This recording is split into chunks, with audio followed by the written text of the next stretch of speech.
কি অবস্থা সবার, কেমন আছেন? আশা করি ভালো আছেন। সো আজকে চলে আসলাম আর একটা নতুন ভিডিও নিয়ে। এই রাস্তাটা যানজটের এই নগরীতে একটু শান্তি দেয়, তবে কিছু কিছু ক্ষেত্রে এই শান্তিটাও অশান্তির কারণ হয়ে দাঁড়ায়। যেমন আজকের একটা ঘটনা শেয়ার করি আপনাদের সাথে। আপনারা সবাই জানেন এই রাস্তাটাতে অ্যাকচুয়ালি ওরকম কোনো লোকাল বাস চলে না, শুধু চক্রাকার নামে একটা বাস চলে। আমি আমার একটা ফ্রেন্ডের জন্য একটু ওয়েট করতেছিলাম, দেখলাম বাসটা সামনে গেল। আমার ফ্রেন্ড আসার পরে আমি রওনা দিছি, একটু সামনে গিয়েই দেখি একটা বাইক অ্যাক্সিডেন্ট হয়েছে। সো পরে দাঁড়াইলাম আসলে গুরুতর অবস্থা দেখে। দাঁড়ানোর পরে জিজ্ঞেস করলাম যে কীভাবে কী হয়েছে, কোনো গাড়ি নাই সামনে বা পিছনে, কেউ নাই, শুধু উনি পড়ে আছে।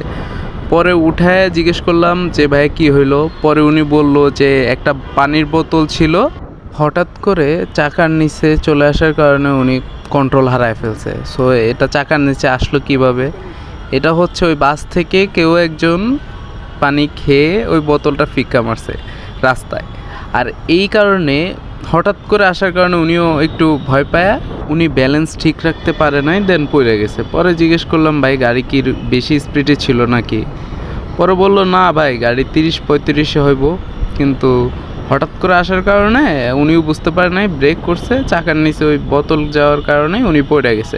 আর আরেকটা জিনিস হচ্ছে, সবসময় অ্যাক্সিডেন্টগুলো হাই স্পিডের কারণে হয় তা না, ছোট ছোট কিছু ভুলের জন্য হয়, যেগুলো আসলে অনেক খারাপ সিচুয়েশন ক্রিয়েট করে ফেলে। তারপরেও যা কিছুই হোক, দোষ সব বাইকারদের বা প্রাইভেট কার যারা চালায় তাদের। এই যে দেখেন আমার পাশ দিয়ে একটা সিএনজি গেছে, ওই পাশে যাবে, কত স্পিডে গেছে। আমি যেখানে 15-16 বা 13-তে নিয়ে আসছে, এই যে 10-এ আছে গাড়ি, দেখতেই পারতেছেন মিটারটা দেখা যায়, কিন্তু এই স্পিডে আসছে সিএনজিটা। কত স্পিডে আসলে বুঝেন, আমার আগে গিয়ে, তাও টার্নিংয়ে। আর এসব টার্নিং তো জানেনই, দুই পাশ থেকেই গাড়ি আসে। একটা গাড়ি যদি বাই চান্স সামনে চলে আসতো, ও কন্ট্রোল হারায় ওটাতে লাগাই দিত বা এই পাশে চাপাই দিত, একটা দুর্ঘটনা এখানেও হইতে পারতো। রাস্তার সবচেয়ে বাজেভাবে ড্রাইভ করা হচ্ছে মোটর চালিত রিক্সাগুলো, দেন সিএনজি। আর বাসের কথা তো নাই বলি, ওটা তো কি বলবো, ওরা তো ওদের বাপ রাস্তা মনে করে ড্রাইভ করে, যেখানে সেখানে দাঁড় করায় দেয়, পুরো রাস্তা ব্লক করে দাঁড়ায় থাকে।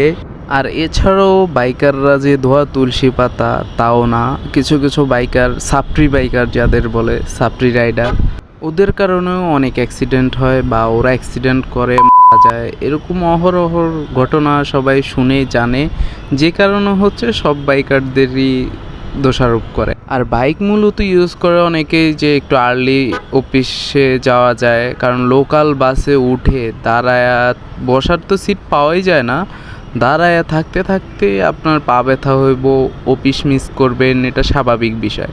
কারণ হচ্ছে ওরা ওদের মতো মনের মতো না হইলে অ্যাকচুয়ালি ওরা গাড়ি দাঁড় করায় রাখবে রাস্তার মাঝখানে, তেড়া করে ফুল রাস্তা ব্লক করে দিয়ে দাঁড়ায় থাকবে, কিছু বললে উল্টা আপনার সাথে মিসবিহেভ করবে। এটা আসলে রাস্তাঘাটে এগুলো অহরহরে দেখা যায়, যদিও আপনারা সবাই এই ব্যাপারে অবগত। সো সবাই একটু সেফলি, আর যদি নিয়ম মেনে চলি, ট্রাফিক নিয়ম মেনে চললে আসলে অনেকাংশেই জ্যামজট কমে, অনেক দুর্ঘটনা কমে। সো সবাই ভালো থাকবেন অ্যান্ড দেখে শুনে চলাচল করবেন। আজকের মতো বিদায় নিচ্ছি এখানেই, দেখা হবে নতুন ভিডিওতে।